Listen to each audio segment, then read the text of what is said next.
Okay, so I wanted to now move a little bit to, I guess, a very different question in a way, but not. When familiarizing myself with your research, this relation between olfaction and social interaction and biology and psychology and all of these things became very, very clear. I mean, I knew this already, but I think this was much more emphasized in my head and really brought forward. And so I really started worrying about the increased digitization of our world. And like, for example, right now, you and I are are not together in a room, but we are virtual. And a lot of my interactions with my coworkers are virtual because we work across Europe, right? So it's happening a lot more and more that we have more virtual interactions. And of course, there's virtual reality and augmented reality and all of these kinds of technologies. But from you, I know now that it is so important that we smell people, we smell things, we smell our environments. And there was also this light bulb that went off that was like, okay, if we're not smelling, then maybe our memory and cognitive function will really decline and go down. So if we as humans rely on this stimulation for our cognitive functions, are you at all worried about the increasing digital social interaction and engagement we're having, whether it's like online dating apps or just virtual work, remote work, and that these don't include smell? Will these harm our cognitive functions? Now, I know that you are also an advisor on OVR technology, so I know that you are familiar with virtual reality that does have olfaction integrated. But I just wanted to open this up and know what you thought about this sort of very digitization of this world, of our world, because it increases more and more each day. Yeah, absolutely. That's a really great question. And it's a really big question. So first of all, absolutely, I am worried. I'm worried in general about the sort of, impersonal interactions that people have, so much more so than personal direct interactions. And I think we've adapted fairly well. I mean, at the beginning of the pandemic, suddenly everyone had to do Zoom. I remember when I first started teaching using Zoom and it was all over the place and it was really difficult.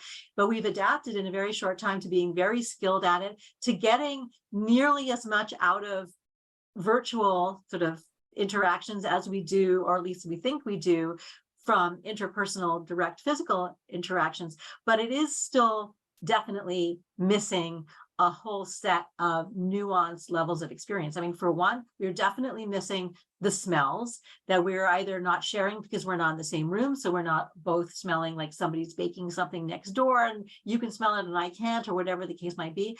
It's also the case we can't smell each other. So I don't know what perfume you're wearing. You don't know what perfume I'm wearing, or what shampoo I use and so forth. So there's all that, but there's also, in connection to that, and this also really brings home the connection between olfaction and emotion, there's a sort of emotional distance. It's like we are literally behind a pane of glass with each other. And that people who lose their sense of smell, that's often how they feel, like the world is somehow outside of them. They can't quite touch it. They can't quite feel it because that emotional dimension has really been damaged without a sense of smell, sort of connecting them with themselves and the world around them. And that is, I think, one of the fundamental problems with these two-dimensional relationships that we are having so much more of. But at the same time, I think recognition of that and then bringing smell into these interactions and making it the case that maybe we share a sense. So maybe it's not what you and I are really wearing as perfume or what's cooking down the hall, but we say, we're going to turn on the scent of peach while we're talking, and you're going to turn it on your computer and I'm going to turn it on my computer, and we're sharing that same scent at the same time as we're conversing. That, I think, will make us maybe feel closer to each other than just behind a computer screen with each other. So part of this I see as an opportunity to bring smell into digital experiences, simple two-dimensional ones like this, and definitely also in virtual reality. There's amazing opportunities to bring smell into that and to make that experience so much richer, much more immersive, much more sort of involving and especially emotionally involving. So, and that there can be a lot of really interesting applications that can be drawn from that. So at the one hand, I think where we are now, we're definitely missing something, but I think it could be that this allows the next level of opportunity to bring scent into it. It won't be the same, but I do think that it could add something to the experience that we're not getting yet. But the other side of that is that from the point of view of kind of losing our sense of smell because we're not smelling each other's environment, that's another reason why I think smell training is so important. So I am living in my own home and I have my own stuff around me, but I have a lot of different scents also around me. I have like, pick something up right here. So I can be smelling while I'm sitting at my desk and actively involved in that. I can go outside, and I luckily, live in an area where there's lots of trees and there's flowers. I deliberately smell the roses every day, and I try to smell other things around me in the environment that's around me. So I think that, still actively engaging our sense of smell with what is around us will maintain our healthy sense of smell. What I'm actually more worried about is at the level of climate change and how that actually both potentially destroys things that are currently scenting our environment so that we lose those scents and, they may be gone, they may become extinct, from our world. And I know that you're, definitely this connects to some of what you're doing, as well as the fact that maybe just toxicity in the air from pollution could also have really damaging effects on our sense of smell so that we end up not being able to smell the things around us that are still out there because our sense of smell has been damaged by the toxins in the air from climate change, which hasn't happened yet. But these are, from the point of view of what I'm worried about, these are things I worry about for the future. And how, if we then become much more indoors and virtual, how it'll be so much more important to make smells a part of that level of experience. Yeah. And I think I'm wondering about this very like social aspect of the smell, because of course we can go out, we can actively smell, we can work on it individually.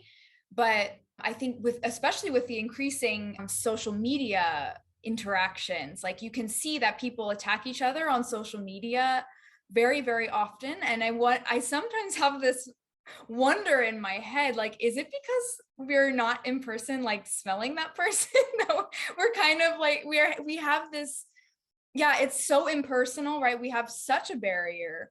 And so, yeah, it really worries me what will happen if we really don't have social interactions in person anymore. And instead we're not social in that way of meeting people. And I mean, perhaps meeting virtually with smells will be a little bit of a in between there, but this is something that I really think about, is like the social aspect of it, which is also something that you've definitely touched upon in your various research paths. So yeah, well, I am completely in agreement with you. And it is something that I worry about, our continued and extended isolation and inabilities to actually even know how to interact with other people. And you think about it, all these shootings that take place constantly. I mean, one of the things that you brought up that makes me think about this actually, so shootings are the #1 form of sort of deadly human interaction. And it's much harder to shoot, it's much easier to shoot somebody than it is to stab them, because shooting, you can do at a distance. You don't have to be, you can be across the street, you can be driving by in a car, you can be, you can be fairly distant from someone and shoot a gun at them. To stab someone, you have to be up close and directly personal. You have to physically touch them. You have to be able to smell them as well. And it's much harder to actually physically kill someone with your hands than to kill them at a distance with some weapon that you don't have to even get anywhere close to them. So in conjunction with the fact that, the prevalence of guns and the sort of antisocial aspect of killing with a gun, you then have more and more people having less interaction and just learning less about how to interact with humans, such that if they then, get a gun and they see it's almost like a video game, just killing someone at a distance, it does, I mean, I don't want to go down this rabbit hole too far, but I am also really concerned about humanity overall and violence sort of just between people as a function of this. And directly what you're saying social media, you're as far removed as possible from the person. You're completely at a distance, and you can say whatever horrible things you want to say about them, online. Now, if you had to get in front of them and say those things, it would be harder. And it would be a lot harder, really directly, like standing 1 foot in front of them. But what I am really worried about is this sort of leap that people will make between, I've never really interacted much with my neighbors, and all of a sudden I'm pissed off and I happen to have a gun and I go outside and I just shoot someone from across the street. And I mean, that literally just happened. And I can't remember where, but I just saw some headline. This happened somewhere just yesterday in the US. And I'm sure it's happening constantly. I mean, it's just really terrible and frightening to me, the level of social violence that I think is increased by interpersonal distance, and that we're living in a world where this is becoming more of a serious issue all the time. Yeah, we're really emphasizing here how olfaction and vision. So vision is often called like the distant sense, and you can call olfaction approximate sense. So Yeah. we're getting there as well.